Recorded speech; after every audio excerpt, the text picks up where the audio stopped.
Welcome to this week's episode of Being Human. Delighted to say I'm here with Mark Walsh. He is an embodiment coach and he was the initiator of the hugely successful Embodiment Conference. It's a delight to have you here on the show. Welcome, Mark. Pleasure. So let's wind it back. I've heard some of this story online, but where did you get sort of turned on to this idea of embodiment? Yeah, well, I always say that my own failure was the failure of Western civilization generally, which for all its amazing achievements privileges the cognitive. So we think that learning about things, being clever, having a high IQ, that's what matters. And I was raised by school teachers very much with that in mind. A lot of books around, which was great. But what I found was it didn't cover all the bases of being human, to use a word from your podcast. And I realized there was a whole bunch of essentially skill sets that I didn't have when I first started intimate relationships and trying to look after my health. And, when I became a leader in different fields, I was like, hang on a minute. My version of stress management was being alcoholic. It's just drinking and taking drugs. And I was like, I went, hang on a minute, there's got to be more. And when I went to university to study psychology, I thought, I'm going to study a martial art. There's various practical reasons for that. And I thought to myself, like not getting beaten up? But I was also selling drugs. So, okay. that was part of it. There is that. And apparently my lawyer says I can say that now. The police very rarely prosecute so long down the road. It was soft drugs anyway. But it's... I walked into an aikido school, which is a Japanese martial art. And I just had this moment. I looked at it and it was beautiful, but it was sort of touching at a deep level. And I said to myself, I need this. I saw the discipline. I was very undisciplined, very chaotic. I wasn't well. I saw healthy people. I wasn't a leader. I saw leaders. I was stressed. I saw relaxed people, not only relaxed, but relaxed while people were trying to attack them. This is incredible. And it's a beautiful thing to see. And it struck me. And then I just dedicated myself to martial arts. But at a certain point, I realized that it wasn't special to Aikido, that there's this area we could call embodiment, which includes yoga, meditation, even improv comedy, conscious dance, body therapy. There's a whole field that existed that tunes into the wisdom of the body, sees the body as more than a brain taxi, and sees the body as part of who we are, and we can develop ourselves. And that's very different than reading about something, in the same way as if someone said they'd read a lot of books on kissing, you wouldn't, or read a lot of books on playing tennis even, you wouldn't say, okay, this person's great at tennis or kissing. And I think, leadership, most business skills are like that. Right. So it was... So it started as a way to you protect yourself against rivals in the drug dealing world. Psychologically, I was a drowning man in need of a psychological raft. Right. Well, it's extraordinary, that you found it in that context. Yeah. And as I said, I then developed it. I loved Aikido. I added other things to that. I kind of realized I'm a bit of a generalist. I kind of wondered how the field fits together. And then I realized you could do it in other areas. So I got involved with what's called embodied peace building, using these practices in peace work and humanitarian work globally. So that was a pretty interesting few years. And then, give us a story from that time. You're like, who did you work with? I don't know the war stories. Did you get shot at and what happened? It was. Here's a fun one.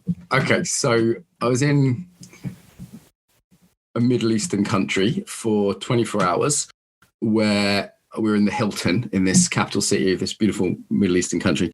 And I was with my boss, and my job was to sort of look at people and really just figure out what was going on. Normally people get quite uncomfortable when I say this. And it's an embodiment skill, really, sort of body reading, or empathy is another part of it.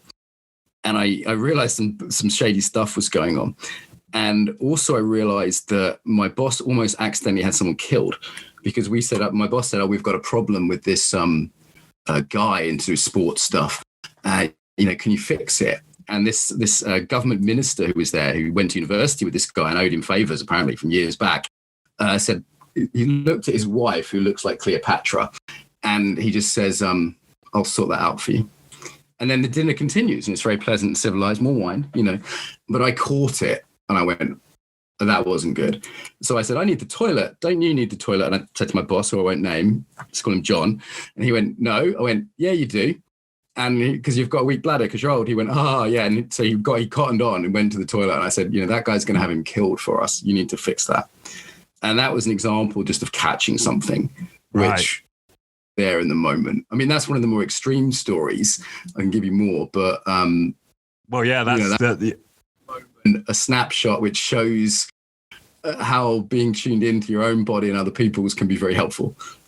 Right, and so you were tuned in to such an extent that you felt you could determine the intent there when he was speaking to his wife. Yeah, there was other things, but like in terms of having a sense of it, and it transpired that was definitely a possibility on the table, if not certain. Yeah, it wasn't what we wanted. So no. Different cultural context is part of it. Dealing with sort of a government minister pre-Arab Spring. There's a very different context in the UK. So cultural context is part of embodiment. The personal context. Being tuned into yourself. I was doing a class on sensitivity last night, and we tend to think of sensitivity as a problem, and it can be if you don't have enough self-regulation. So anyone who works in a fast-paced, stressful business environment needs to get their shit together. They need that ability to, I was talking to some traders yesterday, some cryptocurrency traders dealing with a lot of money. And I said, when do you make all your bad decisions? And they're like, when we have FOMO, fear of missing out, when we have, when you overtrade, when you have, you get stressed or you get panicky, poker players call it being on tilt. And it turns out the most damaging thing to even hypercognitive traders is their emotions. Absolutely. And being able to manage and regulate that is a key embodiment skill. The story I talked about was sort of being able to be aware of it in others. Obviously, that starts with being able to be aware of it yourself. So is going, well, how am I right now? Like I'm noticing I'm a bit rushed this morning, and maybe that's not ideal for an interview. I'm feeling that in my body right now as I talk to you, because I've practiced this stuff enough that I can notice my breathing while talking and notice my gut and everything happening without having to sort of go and meditate or do yoga, which is great. I love that stuff, but it's not very practical for busy people. If you're in a car or you're in a business meeting, you can't just go do 20 minutes of yoga, Right. Let alone an hour. So having skills you can use in the flow of life very practically that are taken from yoga, meditation, martial arts, dance, and applied, people that wear a suit on a daily basis became my work. After the humanitarian stuff, I went, hang on a minute, I'm tired of living out of bag. I'm tired of eating bad food and getting shot at. Let's go somewhere. Let's go back to England. And who's got money? Right, business people. Great. So I had to learn that world, which was like a whole nother culture to learn. And that was 15 years ago. And now I'm very used to wearing a suit and working in business and speaking that particular language. Right. And what were okay, so let's talk about that, because there will be a lot of people sort of working in businesses now. Like, what were your first forays into the business world, and how were you starting to help people? Yeah, well, stress management, that was an obvious one. I mean, a lot of embodiment techniques are really helpful for stress. Leadership, a bit of team building, a bit of communication stuff. But probably leadership and stress management, resilience were the two biggest. I think my first gig actually was for a charity, and a friend invited me in. I did a few exercises, and I think people liked that it wasn't PowerPoint, and they, found it a bit weird because I had to stand up and move around. But I deliberately sort of took out all the weird Aikido words and didn't make anyone do anything too touchy-feely. Also with my experience of martial arts and war zones and stuff like that, business people normally, I always say, look, just give it a try. If you don't like it, you don't have to believe me, but who's stressed? Great. Who would like less stress? Great. Do you want to give something a try to reduce your stress? Yeah, let's give it a go. We do a 2-minute exercise, and afterwards they go, I feel better. We do a centering exercise, and we say, okay, put your feet on the ground, relax your belly. I can do this now while I'm talking. Soften your jaw. And then they go, I'm a bit less stressed. And I think, okay, let's imagine they're traders. Would you do trades better from this place or from your panicky place you're in when you walked in late? And they say, probably from this place, as long as I've still got my edge. I'm like, yeah, you won't lose your edge. Okay, great. So do you want to practice this every day, and then we'll see what happens to your numbers? And, come back in a week. If your numbers change, then we'll talk again. And I'll charge you a shitload of money. So jokes up. Yeah. Well, it's also part of your story, Mark, because I think that you've found a way to make a business out of this stuff, which so many people struggle with, right? Like, how is it that you've combined this sort of acumen and all the woo-woo and made it work in a business? I mean, a working class community. Martial arts is very practical. Humanitarian work's actually very pragmatic. It's full of like military type people, and so that's sort of my nature, to be quite pragmatic. And I've had that practice and that experience. The other thing is, like, why would you not be pragmatic? Like, don't waste people's time. Don't talk bullshit. And like that's a crime. So if you're pragmatic, if you're really helping people with practical things, then you can sell that. And I did have to learn the marketing skills. Like I wasn't trained, didn't do an MBA, I wasn't trained in business. No one in my family ran a business. So it was quite weird. When I started a business, my family were like, what? And everyone else was a teacher or a soldier or a crazy person. And, it was a skill set to learn, but I just looked at it like learning a language, learning a culture. And most people in the alternative world are horrible at business, horrible. So you just have to have, you just need one eye to rule in the land of the blind kind of thing. Right. I ended up teaching ethical marketing to a lot of my students because they're just not very good at it. They always want help with that. And it's not my passion. Embodiment's my passion, but I've got a talent for it. So I sort of add it a little bit on to the end of things. Right. That's interesting. And how have you, well, let's talk about that a bit, because, I think there will be people perhaps interested in this ethical marketing question. Like, what are some of the principles you use on a daily basis when you're marketing, your wares? It's the whole course, but the basics would be to understand what marketing is. So if you frame marketing as sort of something evil people do to sell more shit, then you're not going to get anywhere. But if you frame it as, and that can be that, and we need to acknowledge that it can be that, and separate out the good from the bad according to your own values. So that's the first thing I do. We call it Jedi and Sith marketing from Star Wars. It's like good versus bad marketing. So we separate it out and say, right, you don't have to do that stuff, which is a relief to people. What could we do? And I say, well, if marketing is just letting people know how you can help them, then what are the parts of that? Okay, who are the people you're letting know? Okay, how do you let them know? So channels of communication. You're building trust over time. You're letting them know how you can help them. That's benefits. So what are the benefits you're letting them know about? So if you learn target niching, benefits, and have some kind of a channel for that where you can build and sustain relationships, marketing. Well, I can teach marketing in an hour. It's not that hard to be okay at marketing. And people who's a yoga teacher or something, they don't need to be great at it. They just need to be okay. It's not, I don't want to spend my life marketing. So, I want to spend my life teaching and doing embodiment. So it's a hygiene thing. It's like learning to drive if you live in the countryside, or learning French if you live in France. It's just something to learn. It's no big deal. Right. Yeah. And I wonder if that part of that is, well, certainly my blocks with marketing have been to get to that benefits point. You've got to have like total confidence in your own ability that you can give them those benefits, right? So it becomes a self-esteem thing. Yeah, though I wouldn't rely on your self-esteem for marketing. I think much better is to rely on your experience. So you should be nervous when you start because you don't know what you're doing. Now, you've interviewed loads of people on here, right? So you're not nervous about podcasting because your confidence is grounded in experience. I can see it, right? And that conveys trust to me as a guest in the same way as it would be for a customer or whatever. So I think as long as your experience is grounding your claims, then there's no problem. Like I've helped that many people with stress management. Like I'm not nervous when I start a workshop or having trained thousands of people because I go, look, I've trained thousands of people. Most of them liked it. You'll probably like it. Let's give it a go. Well, what's there to be nervous about? Right. So it's coming from experience, not like I'm good, right? I've done these things and I've perceived these people. Yeah, because if you focus on yourself, you'll get more nervous. Being nervous is kind of a form of narcissism because you are kind of focused on yourself and not your client, who you should be focused on to serve, right? So generosity and service actually makes you less nervous too. That's one of my little tricks. In that, where is your orientation? It shouldn't be to what other people think of you. Like I take off self-view when I'm on Zoom because I don't want to be constantly looking at my hair and thinking I look pretty and wondering what you think about me, Richard. I'd rather just be trying to give the best interview I can. Right. Yeah, that's a good tip. Something else I wanted to touch in. Well, hang on. Let's wind back a little bit, right? Because we talked about embodiment, and there's the personal context, and there's a cultural context, something I hadn't considered before. Like a lot of my when I think of the word embodiment, I'm thinking about my body and can I connect to all the parts of my body. It's interesting you brought in cultural context, but let's just expand the definition a bit of embodiment. Like what? Yeah, how do you see it? Well, thanks for not asking me that first of all. That's normally the first question. So embodiment, umbrella term for arts which deal with the body, but as part of who we are. So mindfulness is paying attention to the body. Embodiment includes that, but also includes developing ourselves through the body. So it's awareness and choice, or awareness and change, awareness and influence with others.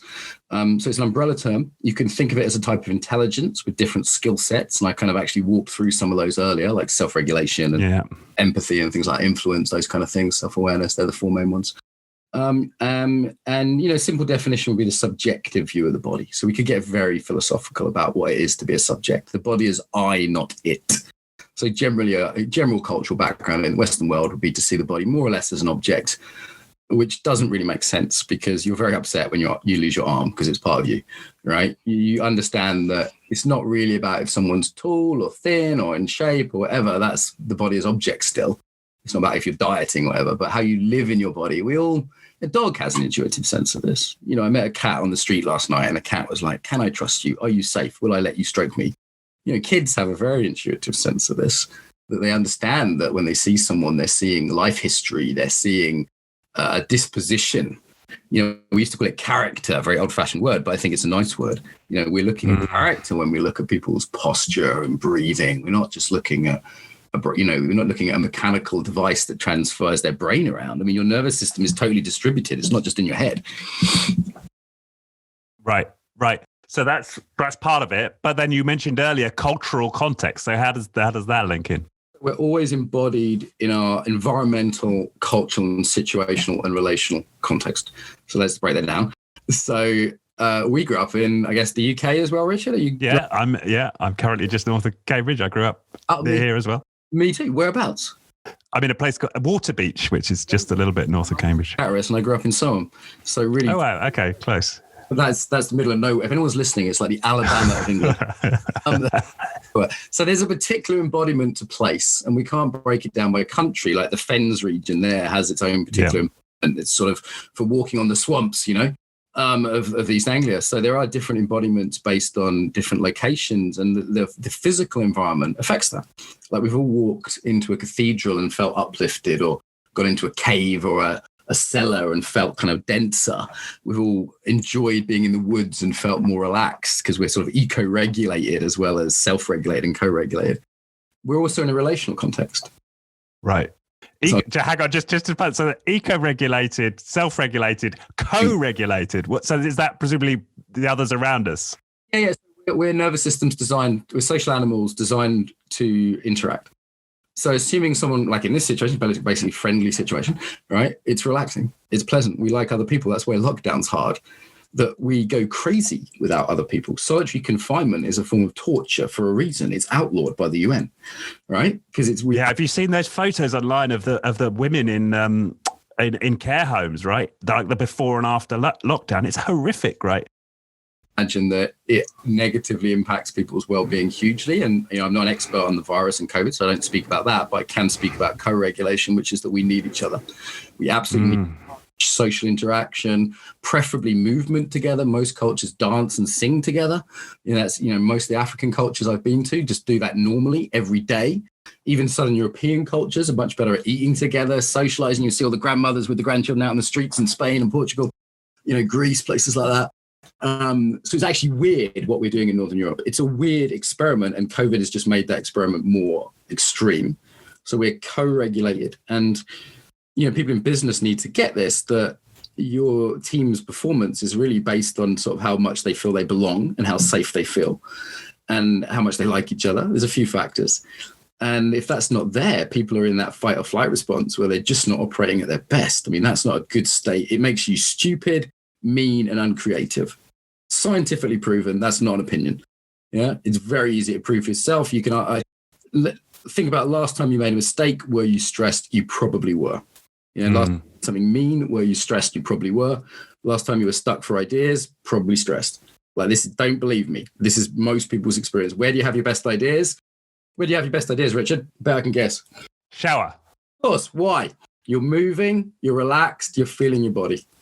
Okay, so good idea. And you're also physically grounded. I did some reading on that. We've had a couple of grounding experts on the show, and that's one of the times you're grounded in life because you've got water direct link to the earth. Most common response: shower or walking in the woods. Yeah, right. Embodiment factors. So we're regulated by the environment, of course, as well. So I go for a walk in the park every day. That's a good thing. You don't have to be woo-woo to believe this. The Japanese are into their forest bathing and stuff, but most people can feel it. You just feel more relaxed just walking along Brighton seafront than you do through Brighton city centre. Yeah. Co-regulation, eco-regulation, self-regulation, all important factors. We're always embodied in relationship.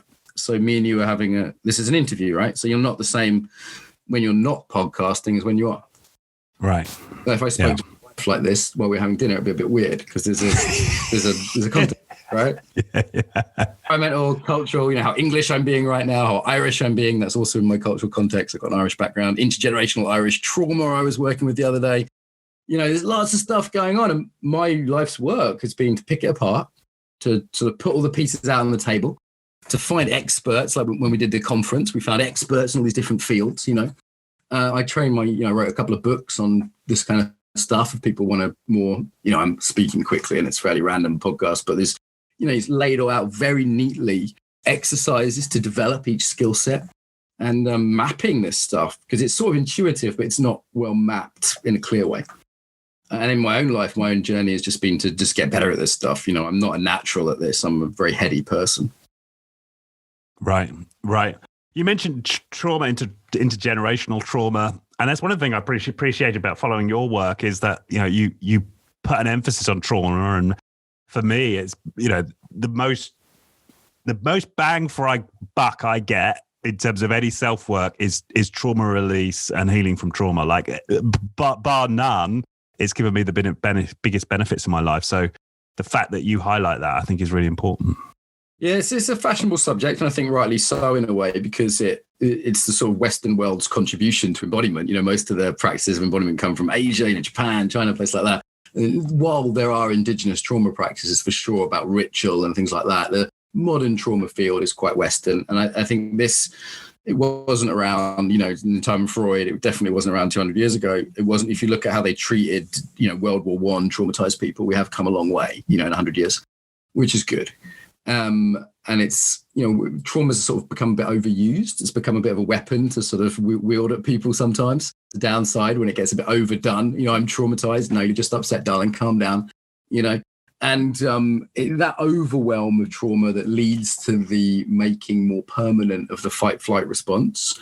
So that would be a definition of trauma, a very rough and ready one, that there's a sense of overwhelm or of threat to integrity of self. And you are a life limb, or integrity of self is in the manual.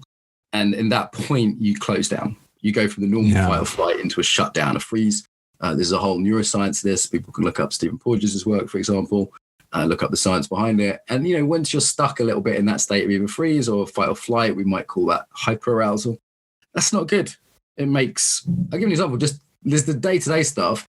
And then there's the extreme stuff, there's the flashbacks and but you don't have to have that to have what's called little t trauma, sort of trauma, but not necessarily from a big car accident or rape or something. And the little t traumas can just make us like a bit irritable, or like as a manager, I was less patient than I could have been. And, when I did some trauma healing, all of a sudden my employees started saying, oh, you're a bit easier to get on with. Right. Like you're a bit easy to connect with, because trauma is toxic to relationships of all kinds. And this doesn't mean it's not a death sentence, right? We can do healing. There's great modalities out there like SC. I know you had Peter Levine on, and TRE. There's lots of great modalities out there that I rate highly. But it's a journey. And I just encourage anyone who thinks they might have trauma to have a look at it. And that healing journey is really, really worthwhile. Even if you're not, like a NAM vet having flashbacks or something, you don't have to be like that bad to heal. Yeah, no, I would agree with that. But there's also, so the healing aspect, and something I know you talk about is being trauma aware, right? Yeah. So what do you mean by that, and how does that work? Yeah, so being trauma aware means you know signs and symptoms, but you're not trying to do therapy. So I was going to employ someone the other day, and I can see they just look like they had a lot of trauma in their system. And I thought this could be difficult. And then they started getting very defensive, which is quite typical. So they weren't very open to feedback. But I was trauma aware they were in a certain pattern at that point. So rather than saying, hey, I'm your boss, take the fucking feedback, instead of doing that, I kind of was like, okay, this is what's going on here. They're not able to hear me right now. They're just not able to take it on. Trauma aware with my students. So there's certain things we do around consent and something called calibration, which is a principle of how much intensity to use in any yoga or martial arts class, for example, or when I'm teaching business people, business coaches, I teach a lot and teach them to be very safe in that way. So I sort of assume anyone I'm working with is a relatively robust adult, but you can't assume they don't have any trauma. Yeah. So it's better to act carefully and systematically according to a set of principles that will mean whether they're massively traumatized or not at all, you're still doing safe embodied work. Yeah. That resonates. I remember a very hardcore yoga teacher once was trying to force me into this particular position. And it was right in the middle of me doing some really like intense trauma work. And I just had to storm out of the yoga therapy and ended up like in literally a ball of tears in the changing room. Like it just triggered me massively right into this open wound. And the guy came out. He's like, I'm sorry. You get back in there, like pull yourself together. And it was just like the antithesis of being trauma aware. And sometimes the wellness coaches are the least trauma aware, it seems. Yeah. Sometimes they have their own trauma and that's part of it. Sometimes they've just not been educated. Sometimes, they've grown up in these slightly bullying sort of guru cultures that come from India or whatever, and that's their tradition.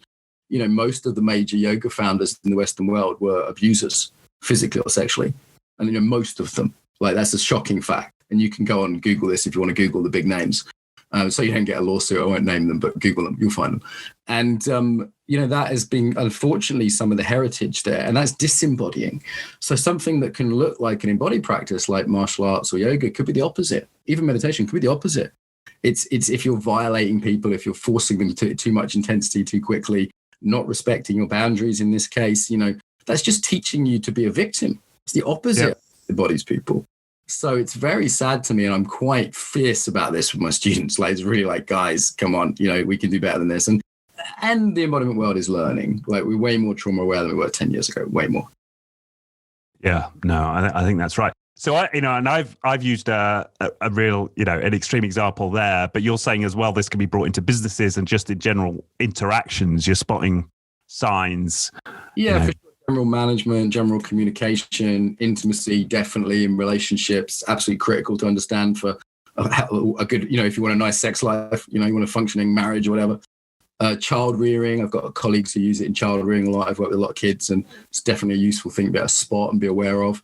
And just anyone who teaches anything, it's like, are people in that learning zone? Are they overwhelmed or are they bored, right? Generally in the modern world, it's overwhelmed, but sometimes bored. And it's like, can you keep people in that sweet spot where there's a little activation, but you're nowhere near overwhelm and trauma? So I think, as a manager, I want to do that too, right? I want my team in that right level of activation so they can perform well. So they can, you can think of it as like green light, yellow light, red light, So green light is like they're calm, they're relaxed, rest and digest mode. We don't talk about rest and digest, we talk about fight or flight.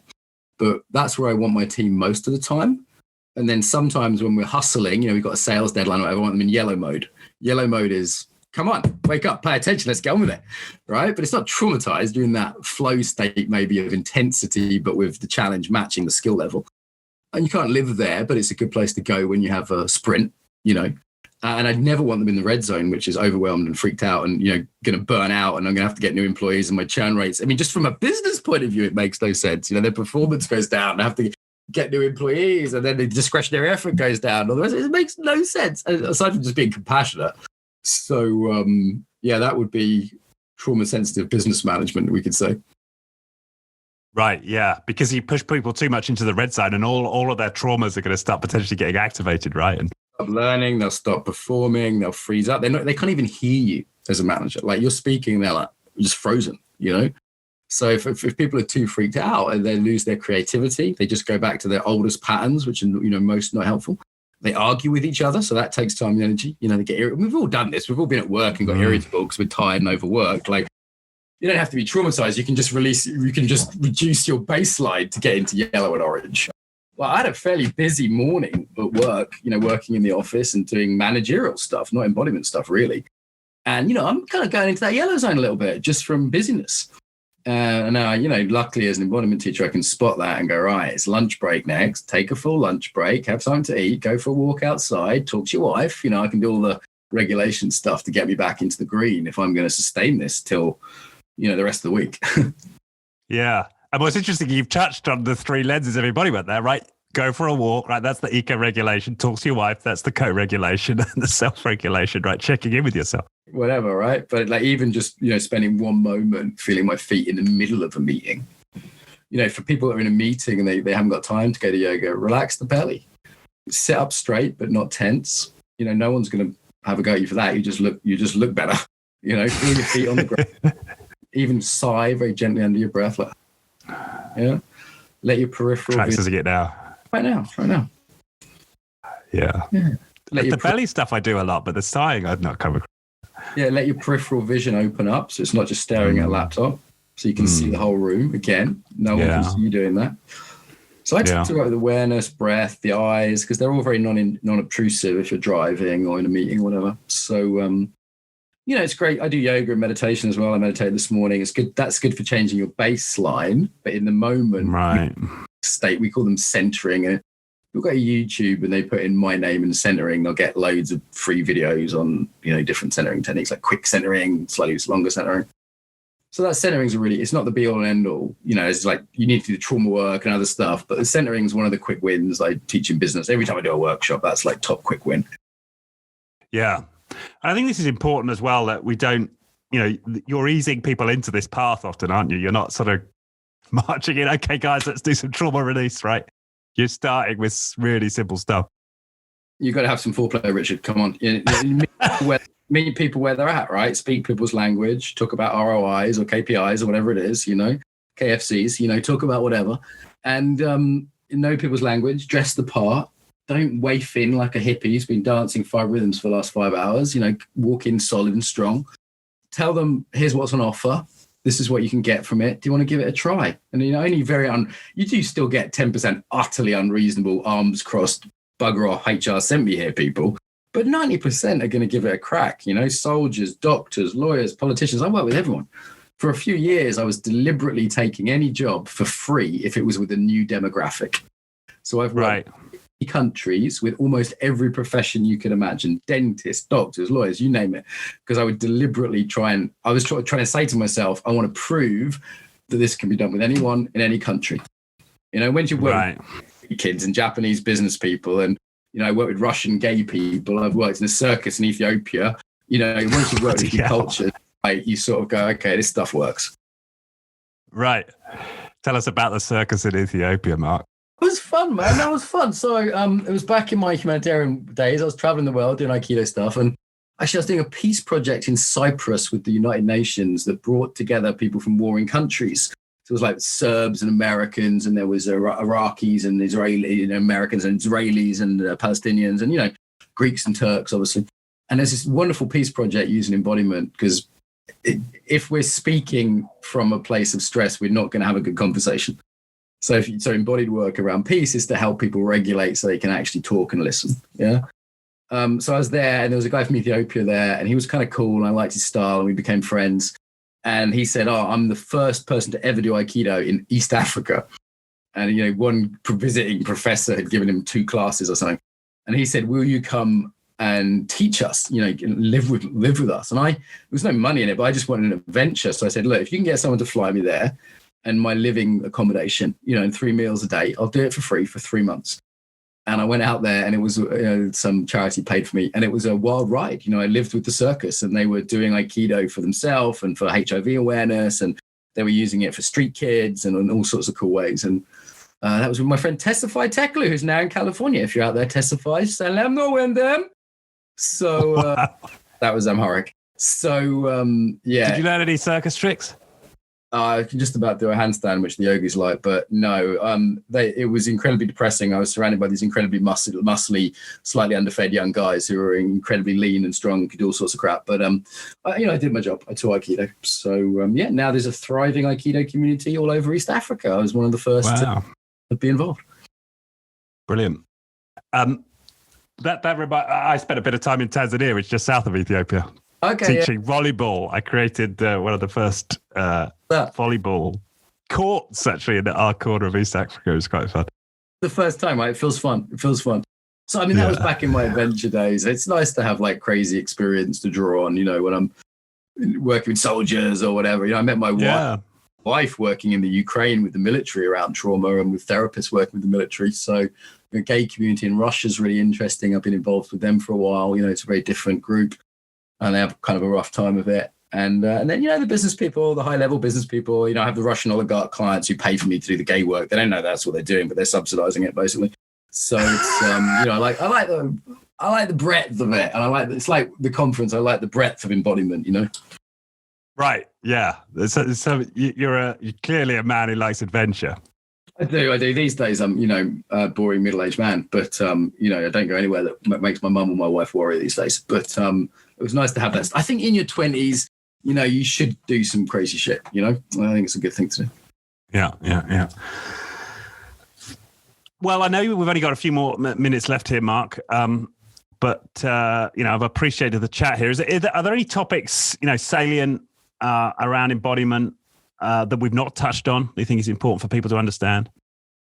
It depends who they are. I think we've covered the main points: that self-awareness raising, self-regulation, empathy, social connection, social regulation. The environmental piece is important. We haven't talked much about leadership, but obviously everything we've said applies to leaders in terms of being, having that special something, that charismatic part, the part you can't learn from a book or from an MBA.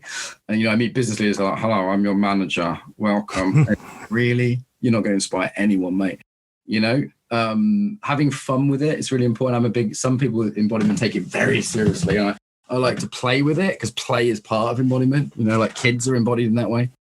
And, I just really encourage people to pick a practice, find a yoga class you like or a meditation class you like, find one that, meets some of the kind of ethical things we've been talking about. And if you're a busy business person, even just a little centering a few times a day, something like that, 1 minute, 3 times a day, it's not going to break, make you less efficient. In fact, the opposite. Sometimes I give my business clients practices they can do while walking from the tube to work, 10-minute walk practices. They walk differently. Walking yoga is key. Podcasts can't really do that. Podcasts are great for information, for learning about something, but learning about something isn't learning to do something. That is the central thing we started with my own life and Western culture, but it is also the central thing people should be taking away is what's the practice you're developing? And I don't mean like, I practice with my kids or I practice at work. No, that's where you apply it. So this Asian notion I like of a dojo, a place where you practice. Yeah. Even if it's a small space, like it's 10 minutes a day doing something. Yeah. It's a place you don't have the consequences of life, where you can control the variables, where you can be focused just on working on yourself and not on the consequences of the deal or the marriage or whatever, which is, it's no place to practice. It's a place to apply. So you have to practice to apply. I think it's a really important principle. It's like, when England don't practice penalties before the World Cup and then they expect to be good at them. Yeah, it's that's a mistake. So, I would leave listeners with a question like, where do you practice? That's a key one. Yeah. But what's interesting about what you're talking about, this pragmatism, right? That's been a big theme of this conversation, is that dojo could be the walk to the tube station. Yeah, because it's not a challenging environment, assuming you know that route, you're not going to get run over, right? So it's not consequential. You do it every day. So yes, sometimes it's good to have really well-boundaried places like yoga studios or meditation retreats. That's really helpful for depth. But some people can't always do that. Like the old Buddhist tradition was you're a monk and you meditate for hours a day. Right. And you live with other monks. Now, if you're not a monk, you better have a more intelligent strategy than just sitting for hours a day and hoping it rubs off. So, this is where we need the applications into life. And when we do courses for coaches and trainers, we do quite a lot. We have sort of grading. So we have them do things and then apply them in certain ways. And we build it up gradually, like you would a fitness routine or anything else, like you would learn language.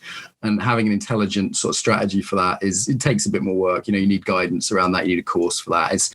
The course gives guidance, accountability, and community. You can do this. These 3 things really help.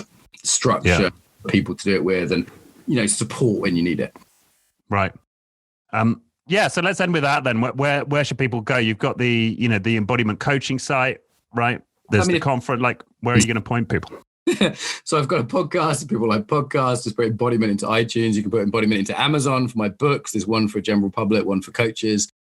We have courses on embodiment. You'll find them on the internet. There's YouTube. There's a million things out there we do. We're not hard to find. So just put embodiment on the internet and look for my beautiful face. Right. And we'll also put some links in the description. Fantastic. Well, thank you, Mark. I brought us in on time. I really, really appreciate the conversation. And your authenticity. What I'm going to take away from this, number one, is, just it seems to me how comfortable in your own skin you are, right? You will just say how it is. You'll speak your mind.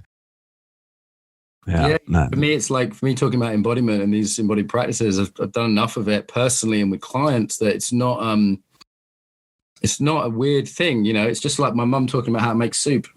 That's what's coming across. You don't seem to have any like block around, this might be weird for people. That just doesn't seem to be present in the way you speak about it. Imagine if I was going to shake your hand and I said, look, this might be creepy and strange, but I'd like to touch you in the hand area. That would just make it more weird. If I just put my hand, shake hands, or are you not shaking hands right now? Then it's fine. All right, so don't people. We don't need to. All right, man, I need to go. Richard, this has been good. A good interview. Really nice original questions. I'm glad you didn't say right up front, what is embodiment? So that was really good. I appreciate it, mate. All right. Thanks, Mark. Enjoy the rest of your day down in sunny Brighton. Thank you, sir. Time for rest.